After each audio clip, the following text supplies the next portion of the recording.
Iran যুক্তরাষ্ট্র উত্তেজনায় কি ভাটা পড়তে যাচ্ছে নাকি জোয়ারের পানি আরও বাড়বে? মাঝে আর কিছু না হলে হয়তো আসছে শনিবারই এর প্রমাণ মিলবে। কেননা ইরানের সাথে সরাসরি পারমাণবিক আলোচনায় বসতে চলেছে যুক্তরাষ্ট্র। মার্কিন প্রেসিডেন্ট ডোনাল্ড ট্রাম্প নিজেই এই তথ্য জানিয়েছেন। ইরানের পক্ষ থেকেও বৈঠকের বিষয়টি নিশ্চিত করা হয়েছে। আন্তর্জাতিক গণমাধ্যমগুলো এ ব্যাপারে সংবাদ প্রকাশ করেছে।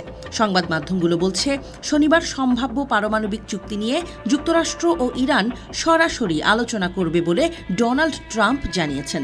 ইরানের পররাষ্ট্রমন্ত্রীও এই বৈঠকের বিষয়টি নিশ্চিত করেছেন এবং এটিকে একটি সুযোগের পাশাপাশি একটি পরীক্ষা বলে অভিহিত করেছেন।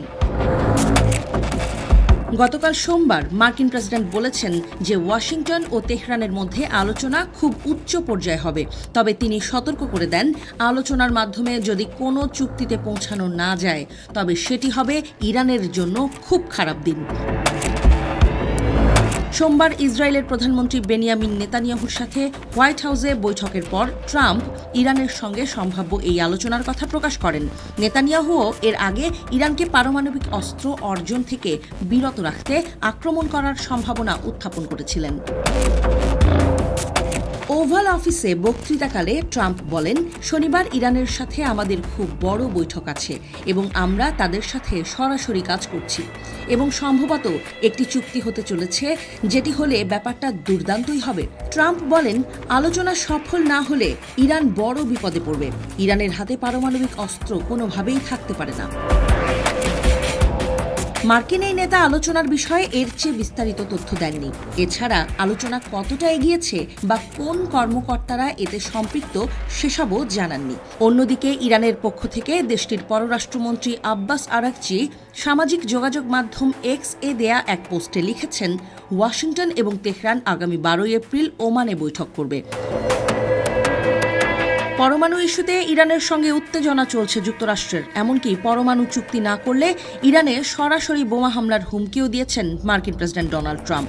আর পরমাণু ইস্যুতে সরাসরি কোনো ধরনের আলোচনায় বসতেও অস্বীকার করেছিল তেহরান।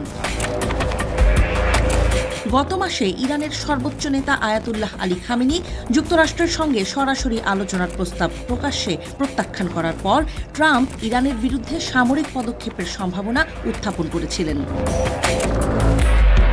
এর আগে গত মার্চ মাসে ট্রাম্প সংযুক্ত আরব আমিরাতের এক মধ্যস্থতাকারী দেশের মাধ্যমে ইরানের নেতার কাছে একটি চিঠি পাঠিয়ে পরমাণু ইস্যুতে আলোচনার জন্য তার ইচ্ছা প্রকাশ করেছিলেন।